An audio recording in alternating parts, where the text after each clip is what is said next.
केंद्रीय राज्य मंत्री प्रहलाद पटेल के भतीजे का निधन हो गया है। हार्ट अटैक से मोनू पटेल का निधन हुआ। नरसिंहपुर जिले की तहसील गोटेगांव में शोक की लहर दौड़ गई है। इस खबर से नरसिंहपुर विधायक जालम सिंह पटेल के पुत्र हैं मोनू पटेल। केंद्रीय राज्य मंत्री प्रहलाद पटेल के भतीजे का निधन हो गया है। बताया जा रहा है कि हार्ट अटैक से मोनू पटेल का निधन हुआ है। गोटेगांव में इस खबर से शोक की लहर दौड़ गई है। बता दें कि विधायक जालम सिंह पटेल के पुत्र हैं मोनू पटेल।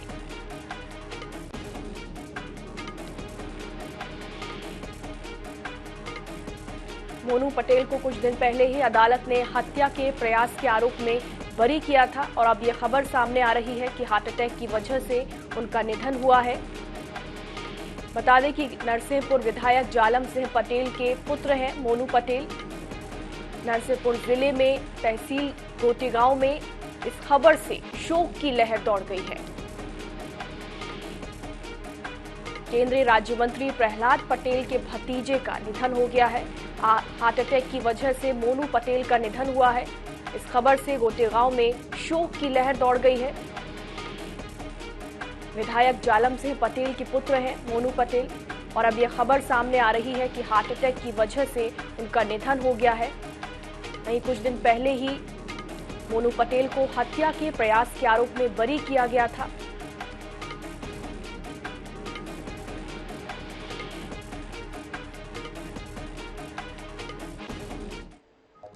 आगे बढ़ते हैं और बात करते हैं नागदा की। नागदा को जिला बनाए जाने की मांग को लेकर आज बसंत मालपानी में एक पदयात्रा निकाली गई, जो नागदा के किरण टॉकीज से शुरू होकर नगर के प्रमुख मार्गों से होती हुई भोपाल के लिए रवाना हुई।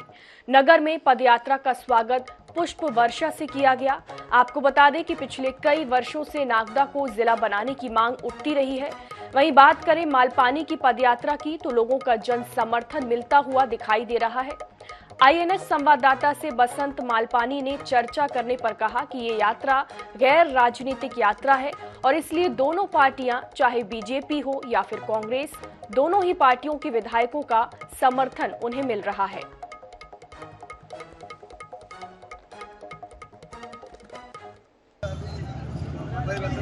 सब अपना जिला बनाने के प्रयास कर रहे हैं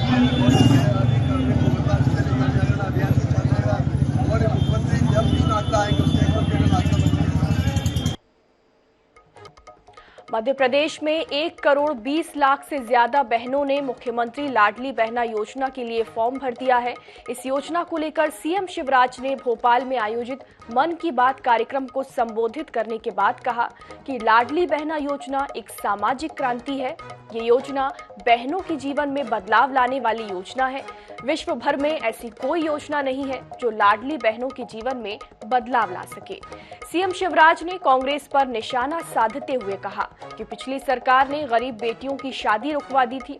अब हमारी सरकार ही बेटियों के कल्याण के लिए काम कर रही है।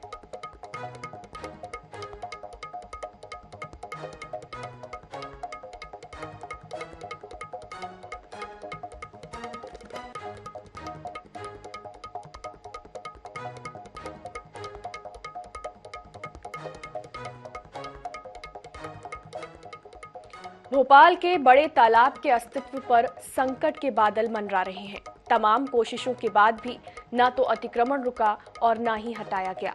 रसूखदारों के चलते निगम के अधिकारी कार्रवाई करने की हिम्मत नहीं जुटा पा रहे हैं। इससे रसूखदारों के हौसले और बढ़ रहे हैं। देखिए हमारी खास रिपोर्ट में।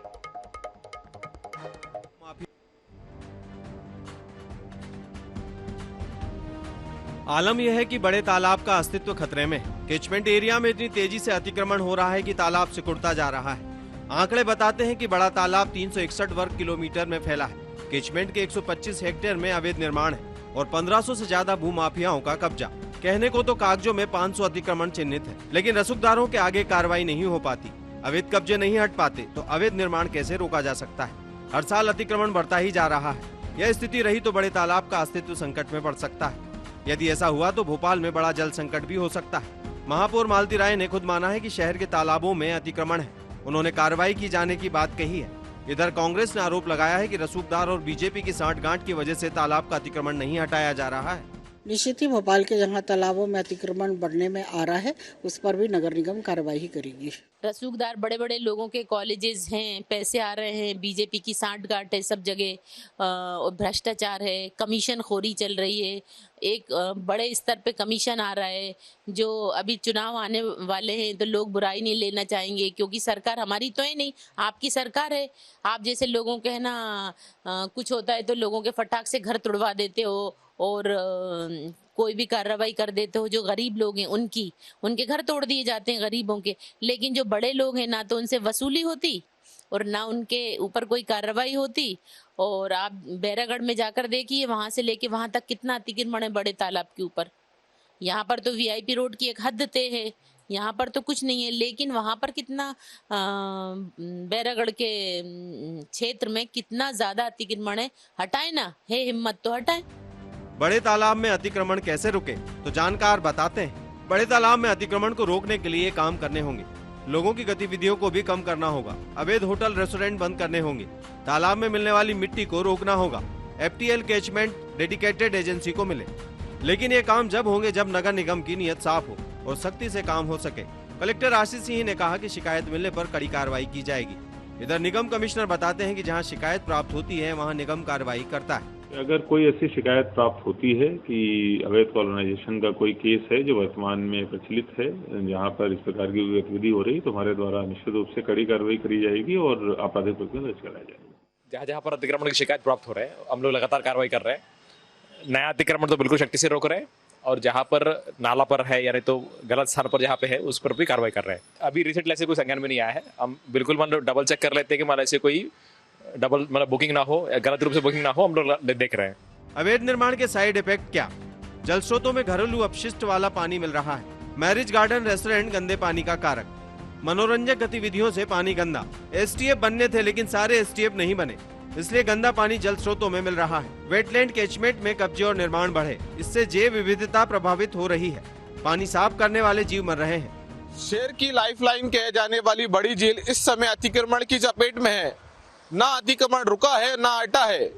कहीं ना कहीं जो तालाब का जो अस्तित्व है वो संकट पे घेराता जा रहा है। अब देखना होगा कि कब अतिक्रमण वालों पे कार्रवाई होती है जिससे तालाब का अस्तित्व बचाया जा सके। कैमरामैन पुरुषोत्तम के साथ सनी मालविया, INS न्यूज भोपाल। पूरे देश भर में इन दिनों मौसम का मिजाज बदला हुआ है। पोलाई कला, मोरटा, केवड़ी और खाटसुर सहित आसपास के क्षेत्रों में भी जोरदार बारिश के साथ ओलावृष्टि हुई है। वहीं खेतों में पानी भर जाने से प्याज की फसल नष्ट होने की कगार पर है, जिसने किसानों की चिंता को बढ़ा दिया है। पूरे प्रदेश में मौसम का मिजाज बदला हुआ है। हर तरफ बारिश का नजारा यहां पर देखने को मिल रहा है। पोलाई कला में भी तेज बारिश और ओलावृष्टि हुई है। इस वजह से प्याज की फसल भी खराब हो गई।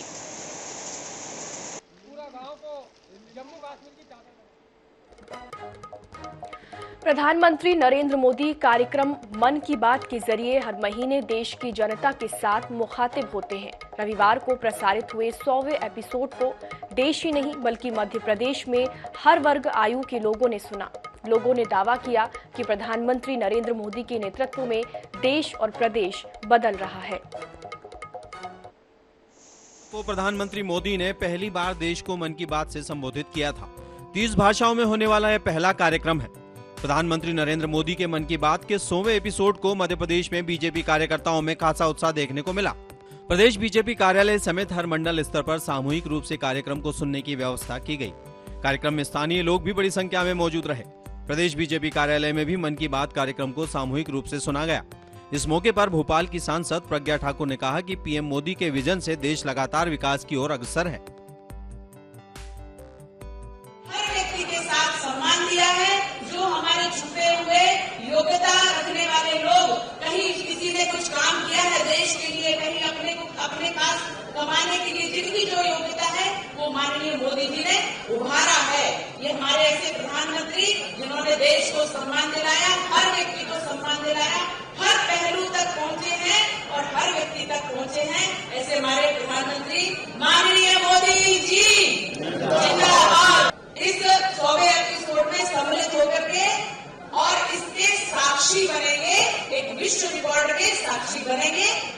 सौभाग्य है। भारत माता की।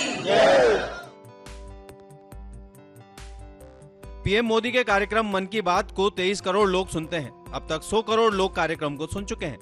मध्य प्रदेश के 100 स्थानों में मन की बात को सुनाए जाने की तैयारी की गई। इसके अलावा यह भी सुनिश्चित किया गया कि प्रत्येक कार्यक्रम में 100 लोगों की उपस्थिति सुनिश्चित हो। लक्ष्य से ज्यादा लोगों की सहभागिता से बीजेपी के कार्यकर्ता भी उत्साहित हैं। भाइयों, प्रधानमंत्री जी हर महीने के आखिरी रविवार को देश के रेडियो चैनल, टीवी चैनल्स पर मन की बात करते हैं और मन की बात में देश के विभिन्न हिस्सों में क्या अच्छा घट रहा है, कौन से काम हो रहे हैं, उससे देश को अवगत कराते हैं। मैं अगर ये कहूं कि प्रधानमंत्री जी की मन की बात अब जन जन की बात हो चुकी है, देश की बात हो चुकी है, तो ये अतिशयोक्ति नहीं होगी, क्योंकि प्रधानमंत्री जी उन पहलुओं को छूते हैं मन की बात में जो सामान्यतः हमारे आसपास की भी चीजें होती है और उससे हम भी अनभिज्ञ होते हैं। पर आप देश के प्रधानमंत्री की सजगता देखिए कि उनके पास वो जानकारी होती है कि देश के अंदर कहां क्या अच्छा हो रहा है। राजधानी में सबसे ज्यादा स्थानों पर मन की बात कार्यक्रम को सुना गया। प्रत्येक विधानसभा स्तर पर 100 स्थानों को चिन्हित कर मन की बात कार्यक्रम को सामूहिक रूप से सुनाने की व्यवस्था की गई थी। इतना ही नहीं, शैक्षणिक संस्थानों में भी कार्यक्रम आयोजित किए गए। पहले एपिसोड में प्रधानमंत्री ने स्वच्छता को लेकर बात की थी। प्रधानमंत्री की मन की बात का यह कार्यक्रम गैर राजनीतिक और गैर प्रशासनिक कार्यक्रम होगा। भोपाल के 1500 बूथों पर कार्यक्रम आयोजित किया गया। INH न्यूज के लिए भोपाल से मनीष कांजैन की रिपोर्ट। इस बीच भोपाल से बड़ी खबर, बीजेपी विधायक नारायण त्रिपाठी ने सीएम को लिखा पत्र। पंचायतों के जनप्रतिनिधियों की लंबित मांगों को पूरा करने की मांग। जनप्रतिनिधियों के अधिकार बढ़ाकर उन्हें सशक्त बनाना चाहिए। विधायक नारायण त्रिपाठी ने पत्र में ये बात कही। बीजेपी विधायक नारायण त्रिपाठी ने सीएम शिवराज सिंह चौहान को पत्र लिखा है। विधायक ने सीएम को पत्र लिखा है। इस वक्त की बड़ी खबर भोपाल से, पंचायतों के जनप्रतिनिधियों की लंबित मांगों को पूरा करने की मांग की गई है। उन्होंने कहा कि जनप्रतिनिधियों के अधिकार बढ़ाकर उन्हें सशक्त करना चाहिए। भोपाल से इस वक्त की बड़ी खबर, विधायक ने सीएम को पत्र लिखा है और जनप्रतिनिधियों के अधिकार बढ़ाकर उन्हें सशक्त बनाना चाहिए, ये बात उन्होंने कही है। बीजेपी विधायक नारायण त्रिपाठी ने सीएम शिवराज सिंह चौहान को पत्र लिखा है और पंचायतों के जनप्रतिनिधियों की लंबित मांगों को पूरा करने की मांग की है। इसी बीच भोपाल से एक और बड़ी खबर, सीएम शिवराज के आज कार्यक्रम स्मार्ट सिटी पार्क में 10 बजे पौधारोपण करेंगे सीएम शिवराज सिंह चौहान। 10:30 बजे राजभवन पहुंचकर राज्यपाल से मुलाकात करेंगे सीएम। राजभवन में अखंडता का उत्सव कार्यक्रम में भी सीएम शिवराज शामिल होंगे। गुजरात एवं महाराष्ट्र राज्य के स्थापना दिवस पर सांस्कृतिक समारोह का आयोजन होगा। 11:30 बजे मंत्रालय में राजनीति एवं योजना आयोग की बैठक लेंगे। वहीं 12 बजे जल निगम के संचालक मंडल की बैठक लेंगे सीएम शिवराज। वहीं 12:30 बजे Narmada basin project company limited के संचालक मंडल की बैठक में हिस्सा लेंगे सीएम और 1 बजे कौशल कमाई योजना का प्रस्तुतिकरण देखेंगे सीएम शिवराज। सीएम शिवराज आज कई कार्यक्रमों में शामिल होने वाले हैं।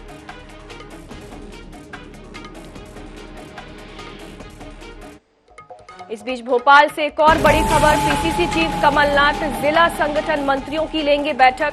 प्रदेश कांग्रेस कार्यालय में होगी बैठक। बैठक में सभी जिलों के संगठन मंत्रियों को उपस्थित रहने के निर्देश। संगठनात्मक दायित्वों की विस्तृत रिपोर्ट के साथ पदाधिकारी पहुंचेंगे।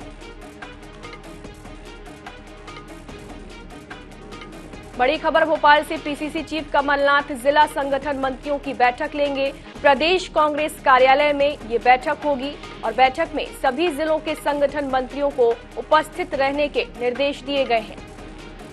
संगठनात्मक दायित्वों की विस्तृत रिपोर्ट के साथ पदाधिकारी इस बैठक में पहुंचेंगे।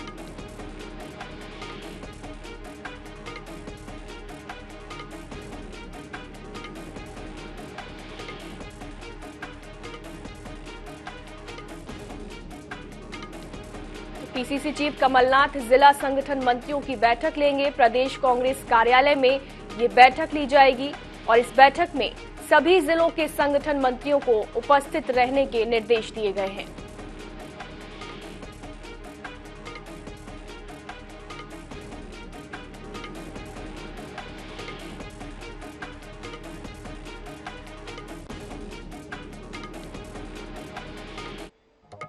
इस बीच भोपाल से एक और बड़ी खबर, महिलाओं, युवाओं, बेरोजगारों के बाद मजदूरों को साधेगी कांग्रेस। श्रमिक दिवस पर कमलनाथ की भोपाल में बड़ी जनसभा। गोविंदपुरा में कमलनाथ जनसभा को करेंगे संबोधित। कमलनाथ के साथ पूर्व सीएम दिग्विजय सिंह होंगे शामिल।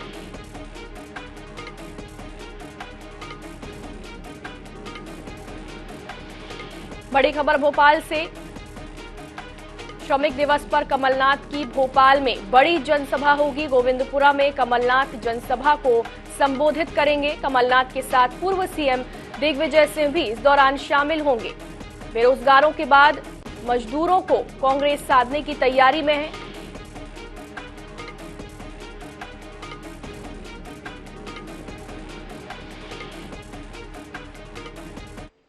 इस बीच उज्जैन से बड़ी खबर, भाजपा प्रदेश अध्यक्ष वीडी शर्मा का बड़ा बयान। पूर्व सीएम दिग्विजय सिंह के बयान पर साधा निशाना। दिग्विजय ने खुद को भाजपा संघ के लिए कोरोना वायरस कहा था। कोरोना को समाप्त करने का काम देश की पीएम ने किया। अगर दिग्विजय को कोरोना वायरस है तो वो चिंता न करें, जल्द ही उनका भी ट्रीटमेंट हो जाएगा। वीडी शर्मा ने इस तरीके का बड़ा बयान दिया है। उन्होंने कहा कि अगर दिग्विजय को कोरोना वायरस है तो वो चिंता न करें, जल्द ही उनका भी ट्रीटमेंट हो जाएगा। भाजपा प्रदेश अध्यक्ष वीडी शर्मा का बड़ा बयान सामने आया है। पूर्व सीएम दिग्विजय सिंह पर उन्होंने निशाना साधते हुए कहा कि अगर दिग्विजय सिंह को कोरोना वायरस है तो वो चिंता न करें, जल्द ही उनका भी ट्रीटमेंट हो जाएगा। अगर वो कोरोना वायरस हैं तो माननीय प्रधानमंत्री नरेंद्र मोदी जी ने स्वदेशी तकनीक पर आधारित इसी देश के वैज्ञानिकों द्वारा निर्मित ऐसे वैक्सीन बनाए कि कोरोना को समाप्त करने का काम इस देश के अंदर माननीय प्रधानमंत्री और भारतीय जनता पार्टी ने किया है। तो दिग्विजय सिंह जी, अगर आप वायरस हैं तो आप चिंता मत करिए, वैक्सीन तैयार है, जल्दी ही आपका ट्रीटमेंट हो जाएगा।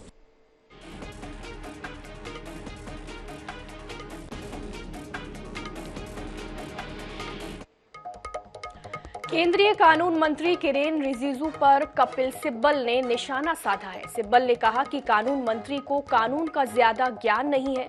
उन्होंने कहा कि रिजिजू को कानून का ज्ञान होता तो वो कॉलेजियम सिस्टम सहित जजों की मंशा पर सवाल उठाने वाले बयान नहीं देते।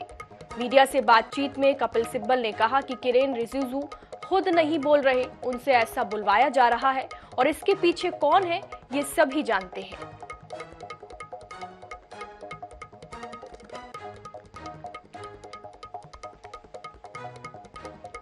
कानून मंत्री पर कपिल सिब्बल ने निशाना साधा है और कहा है कि उन्हें कानून का ज्ञान नहीं है।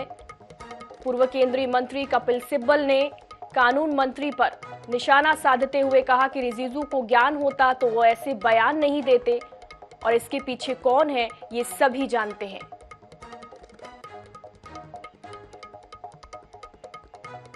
कैसे संज्ञान लेगी? जो सरकार के खुद के मंत्री लोग ही ऐसा काम करते हैं, कहां से संज्ञान लेगी?